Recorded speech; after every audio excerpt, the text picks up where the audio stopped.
Yang pertama, Bapak Ibu login menggunakan Gmail Anda masing-masing ya, klik sign in, pilih salah satu yang mau dipakai ya.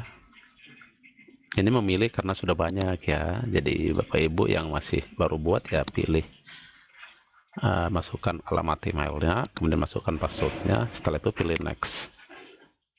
Ini saya pakai email teman. Oke, ini sudah masuk ya, ada 9 titik, karena tujuan kita untuk membuka atau membuat channel YouTube, klik 9 titik atau aplikasi Google, lalu scroll ke bawah, cari di sini YouTube.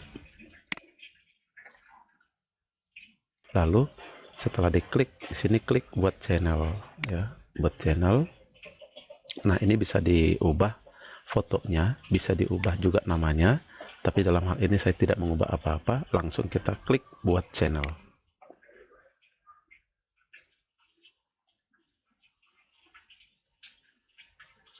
Oke, nah ini untuk pengguna pertama, belum ada subscribernya, belum ada videonya ya, karena masih pertama. Ini ada tombol upload video. Dari sinilah Bapak Ibu bisa memulai membuat video, atau juga dari di sini ada simbol kamera ya, di sini handycam, diklik aja buat, bisa diupload kalau videonya sudah selesai, misalnya sudah dibuat video pembelajarannya, sudah disimpan di komputer, lalu pilih upload video, atau kalau masih secara langsung bisa live streaming.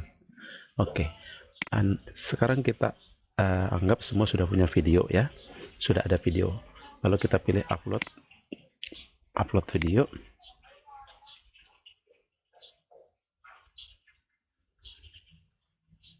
Oke, ini dipilih lanjutkan, ini karena pertama sekali ya. Kemudian diklik pilih file. Nah, carilah video yang akan di-upload itu.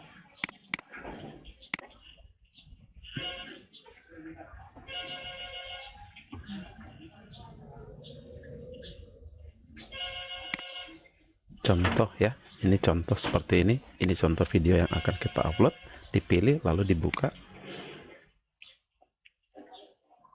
Oke, lalu ini dilengkapi ya, ada 4 kelompok ya, ada 4 kelompok di proses mengupload video di YouTube ya. Yang pertama detail, yang kedua elemen video, yang ketiga pemeriksaan, dan yang keempat visibilitas.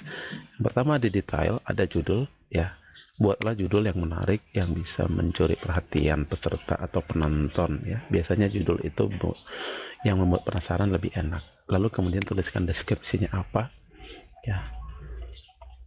Kemudian yang ketiga di sini upload thumbnail. Thumbnail itu nanti tampilan depan dari video yang akan dilihat oleh siapapun saat ada sebuah link yang kita kirimkan. Kalau kita tidak mengisi ini, bisa nggak? Bisa. Nanti YouTube akan memilih sendiri tampilan atau cuplikan gambar yang mereka anggap paling terbaik ya.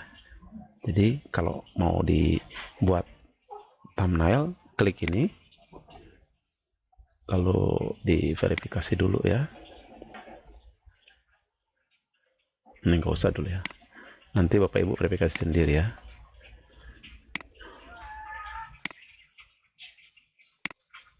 Sepertinya harus verifikasi telepon, nggak usah dulu ya.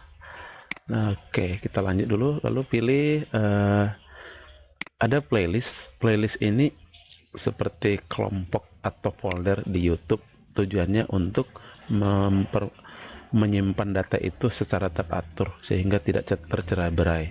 Kalau ini belum ada ya, dipilih buat playlist ya.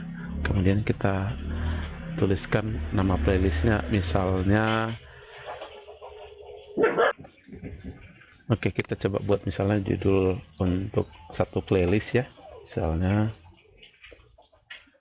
PPKN, diketik ya di sini PPKN.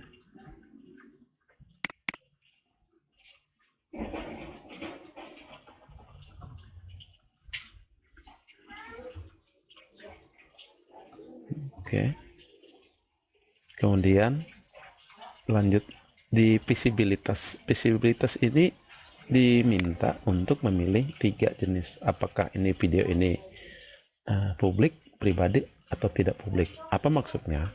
publik itu berarti bisa dilihat oleh semua orang. Kalau pribadi, hanya kita sendiri yang bisa melihat, yang bisa menonton, walaupun sudah disimpan di YouTube.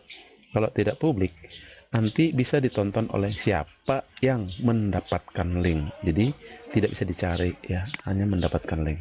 Oke, kita pilih publik biasanya karena kalau memang untuk bisa ditonton oleh setiap orang, oleh semua orang ya.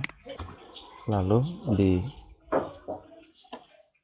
dipilih publik, kemudian ini harus dipilih dibuat dulu, lalu kita pilih PPKN-nya di playlistnya. Setelah itu selesai, masih di playlist ya. Nah, playlist baru ada satu ya. Oke, selesai.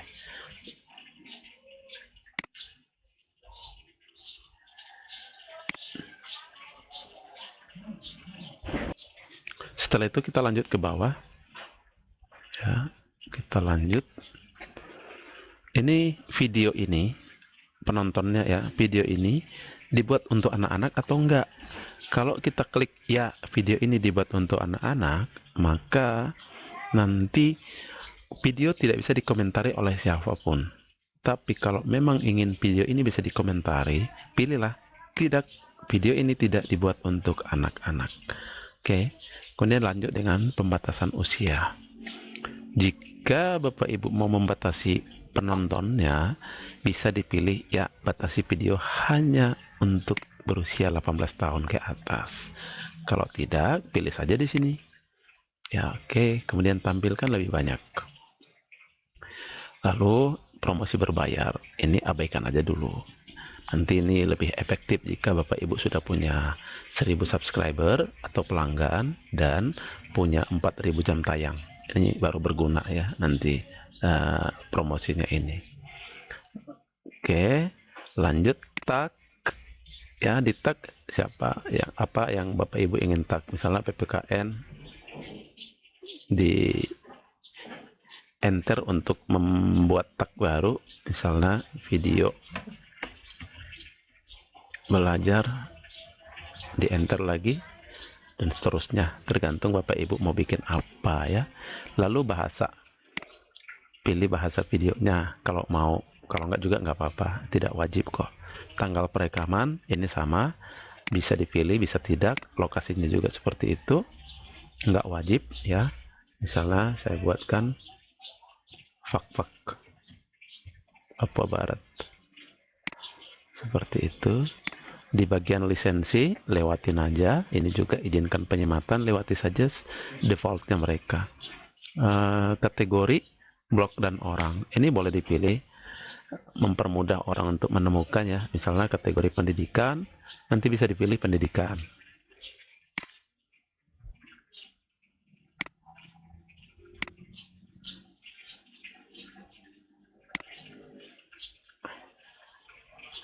Contoh, kita pilih pendidikan. Terus visibilitas komentar, di bagian komentar dan rating, apa yang duluan ya, izinkan komentar semua komentar atau tahan komentar yang berpotensi tidak sopan atau agar ditinjau. Saya biasa pilih ini, tahan komentar yang berpotensi tidak sopan agar ditinjau. Saya biasa pilih itu ya. Kemudian urutan menurut apa, yang teratas atau yang terbaru. Kalau yang teratas berarti siapa yang mengetik pertama memberi komentar, itulah yang selalu di atas. Tapi kalau yang terbaru, kalau kita pilih seperti ini, walaupun saya baru memberi komentar di video ini, maka komentarnya akan di paling atas seperti itu. Oke, ini sudah ya di detail. Kemudian di bagian elemen video, ini saya biasa lewati aja. Di pemeriksaan, ini bukan kita yang bekerja, tapi YouTube ya. Biasanya YouTube memeriksa hak cipta, apakah itu ada duplikasi atau ada plagiat atau ada di sana ya pelanggaran hak cipta. YouTube akan mengoreksi sendiri. Jika tidak ada, maka di sini akan ada checklist hijau ya, berarti ini tidak bermasalah dengan YouTube. Hati-hati Bapak Ibu jika ingin mengupload video ke YouTube, jangan sampai Bapak Ibu mengambil hak cipta seseorang, itu berpotensi untuk akun Bapak Ibu di-banned atau diprotek atau diblokir oleh YouTube atau Google. Kalau akun kita sudah diblokir, kita nggak bisa bikin apa-apa ya. Harus buat akun baru lagi. Oke, di bagian pemeriksaan ini nggak ada yang bisa kita lakukan. ini bagian dari YouTube. Kemudian di bagian visibilitas. Visibilitas tadi sudah di bagian pertama, tapi kita akan lihat di bagian ini. Visibilitas itu dilihat oleh 3 tadi, pribadi, tidak publik, atau publik. Tetapi kita tetap harus memilih. Kita pilih publik aja ya, kalau memang itu siap untuk dipublis. Tapi kalau Bapak Ibu merasa itu belum siap, masih sekedar mencoba sebagai video pribadi, pilih pribadi. Tapi kalau hanya untuk sebagai tugas, misalnya untuk dikoreksi oleh Pak Hesbon, pilih tidak publik, nanti Bapak Ibu klik link ini untuk dikirimkan sebagai bukti video yang sudah diupload. Setelah itu, perlu nggak dijadwalkan ini? Kalau nggak perlu dijadwalkan, biarkan saja. Nanti setelah kita simpan dan publis, otomatis video sudah bisa dilihat oleh publik. Nah, sampai di sini videonya sudah siap untuk disimpan, ya. Setelah disimpan, Bapak Ibu ambil linknya di sini. Ambil linknya. Jadi bisa di copy linknya, kemudian ditutup, atau nanti Bapak Ibu bisa mengambil link juga dari proses membagikan video. Ini ditunggu dulu ya. Atau cara kedua untuk membagikan videonya atau linknya, bisa dibuka dulu ya, diputar dulu, ini tutupin ya. Tutup ini untuk pertama sekali ya. Diputar dari sini aja ya. Kemudian ditunggu, klik bagian ini, bagikan ya, diklik bagikan, kemudian salin. Link itulah nanti yang Bapak Ibu masukkan ke Classroom Bapak Ibu ya, bukan ke Classroom saya. Di Classroom Bapak Ibu yang Bapak Ibu buat, yang mengundang saya sebagai guru juga di sana ya, nanti ikuti petunjuk yang ada di Classroom penugasan, Classroom yang saya buatkan. Oke, semoga ini bisa membantu. Terima kasih.